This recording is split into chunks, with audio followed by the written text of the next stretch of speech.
Teenager যারা রয়েছে তাদের যে অ্যাকনির প্রবলেমটা হয়, এই অ্যাকনির কারণে হোক বা অসচেতনতা দুদিক থেকে চিন্তা করে কিন্তু তারা সানব্লক ইউজ করতে চায় না। আপনার কাছে একটু জানতে চাই এই বয়সে সানব্লক ইউজ করাটা কতটুকু গুরুত্বপূর্ণ? সানব্লক হচ্ছে আমাদের একটা প্রোটেক্টিভ শেড। এটি একদিক দিয়ে যেমন স্কিন ব্যারিয়ার রিপেয়ার করে, আমাদের স্কিনকে আল্ট্রাভায়োলেট রে থেকে প্রিভেন্ট করে, হাই এনার্জি ভিজিবল লাইট থেকে প্রিভেন্ট করে, সেই সাথে ইনফ্রারে। আর আপনি একটু খেয়াল করে দেখুন, টিনেজাররা কিন্তু প্রত্যেকটা রে এবং এক্সপোজারের সংস্পর্শে থাকে। তাদের আউটডোর স্পোর্টস থাকে, সুইমিং পুলে তারা সুইমিং করে, তাদের যেহেতু কো কারিকুলাম আফটার স্কুল এবং কলেজ এনরোলমেন্টগুলো থাকে।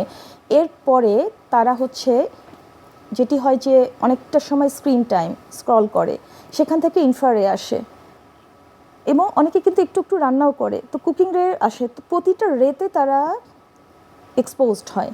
এতে হয় কি, তাদের ব্যারিয়ার ড্যামেজ হয়, পিগমেন্টেশন দেখা দেয়, টোনটা আনইভেন হয়ে যায়, এবং অনেক ক্ষেত্রে তারা প্রোটেকশন হিসাবে ভুল সানস্ক্রিন ব্যবহার করে। তাদের স্কিন যদি অয়েলি থাকে, সেক্ষেত্রে তারা যদি কোনো গ্রিজি সানস্ক্রিন বা ক্রিম বেস সানস্ক্রিন ব্যবহার করে, পোর ক্লগ হয়, এবং তাদের পোরে যে ডার্ট থাকে, পলিউশন থাকে, এগুলো মিলে তাদের ইরিটেট করে হচ্ছে সিবাসিয়াস গ্ল্যান্ডকে।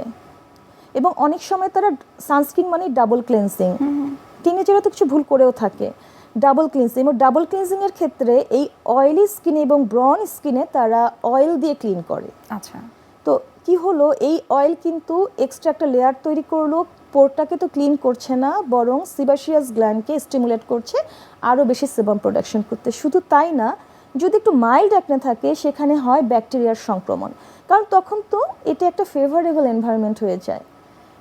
এবং শীতে তারা আর একটা যেটা ভুল করে থাকে, যে অনেক সময় ওভার ময়শ্চারাইজড করে ফেলে, আর হাইপে চলে, ট্রেন্ডের অনেক প্রোডাক্ট ব্যবহার করে, সেগুলো তাদের স্কিনেরকে অ্যাডজাস্ট হয় না এবং ব্রনটাকে বাড়িয়ে দেয়।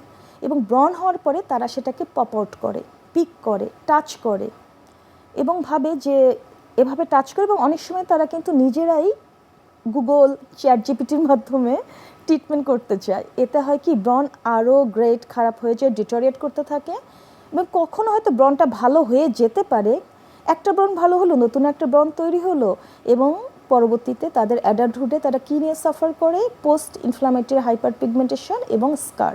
এবং এই স্কার রিমুভ করা কিন্তু ভীষণ কঠিন।